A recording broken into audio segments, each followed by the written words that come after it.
Hello నేను విశేషరావు. America army parade జరుగుతుంది. దీనికి పాకిస్తాన్ ఆర్మీ చీఫ్గా ఉన్నటువంటి మునీర్ని ఆహ్వానించారు ముఖ్య అతిథిగా అనేటువంటి న్యూస్ ఇటీవల కాలంలో వచ్చింది. ఆ న్యూస్ని అమెరికా ఖండించింది. మేము ఎవరిని ముఖ్య అతిథిగా పిలవలేదు అనేటువంటి విషయాన్ని స్పష్టం చేసింది అమెరికా ఆర్మీ. ట్రంప్ బర్త్డే అలాగే అమెరికా ఆర్మీ డే ఈ రెండు ఒకే రోజు, ఇవాళ శనివారం పెద్ద ఎత్తున ఈ ఆర్మీ డేని నిర్వహిస్తూ ఉన్నారు.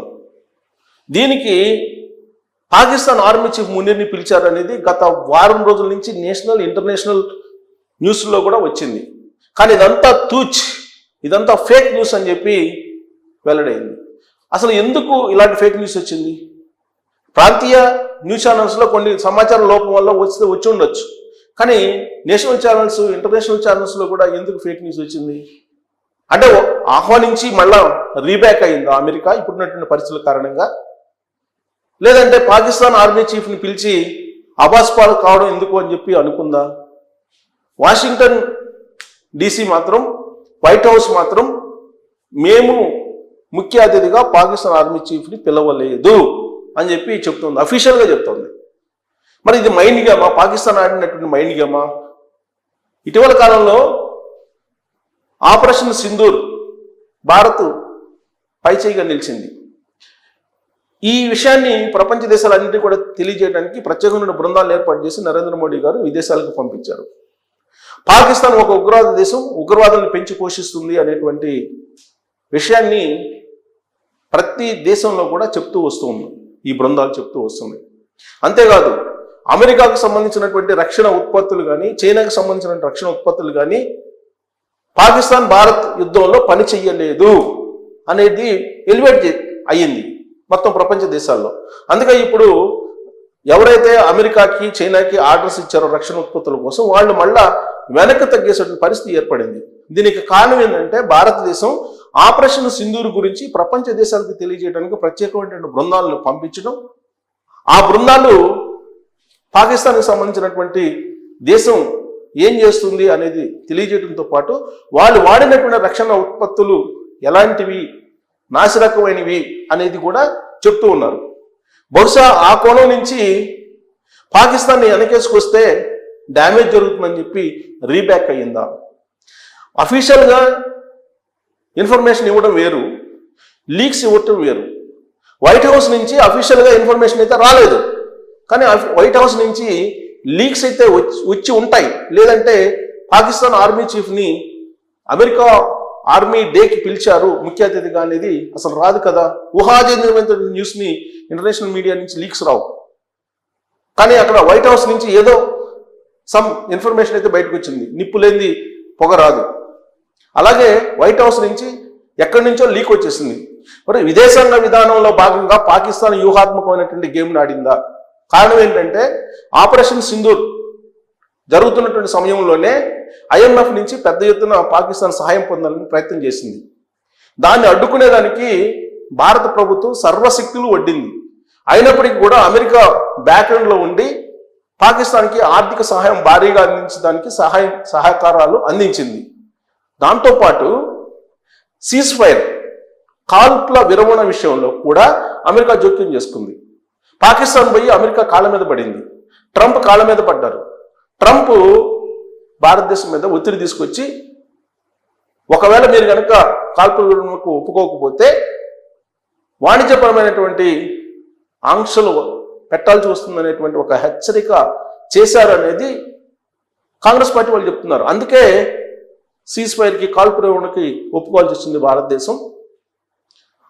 ఆయన ఎక్స్ ఖాతాలో ట్రూత్లో ట్రంప్ కూడా ముందే సీజ్ ఫైర్ని అనౌన్స్ చేశారు, ఆ తర్వాత సీజ్ ఫైర్ జరిగింది. కాబట్టి ట్రంపే దీని అంతటికి కారణం అనేది. ట్రంపే ఇటీవల కాలంలో సౌదీ వచ్చిన సందర్భంగా కూడా చెప్పారు, సీజ్ ఫైర్కి తానే కారణం, నేనే పాకిస్తాన్ భారతదేశం మధ్య యుద్ధాన్ని ఆపాను అని చెప్పి ఆయనే చెప్పారు. సో ఈ మధ్యకాలంలో జరిగినటువంటి అనేకమైనటువంటి పరిణామాలను తీసుకుంటే కనుక అమెరికా పాకిస్తాన్కి సహాయ సహకారాలు పూర్తి స్థాయిలో అందజేస్తుంది అనేటువంటి అభిప్రాయం వ్యక్తం అవుతుంది.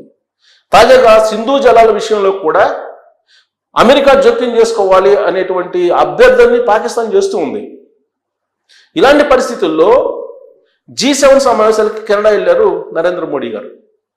అసలు G7 సమావేశాలకి ఇన్విటేషనే లేదు నరేంద్ర మోడీ గారికి అనేటువంటి ప్రచారం జరిగింది.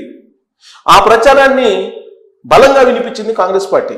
కాంగ్రెస్ పార్టీ లీడర్లు కూడా బలంగా వినిపించారు. కాంగ్రెస్ పార్టీలో ఉండే సీనియర్ లీడర్లు జయరాం రమేష్ గారు కానీ ఇలాంటి వాళ్ళందరూ కూడా అసలు భారత విదేశాంగ విధానం అనేది వైఫల్యం చెందింది, ఆ కారణంగానే G7 దేశాలకు సంబంధించినటువంటి మీటింగ్కి ఇన్విటేషన్ రాలేదు భారత ప్రధానమంత్రికి అనేటువంటి విషయాన్ని పదే పదే చెప్పారు.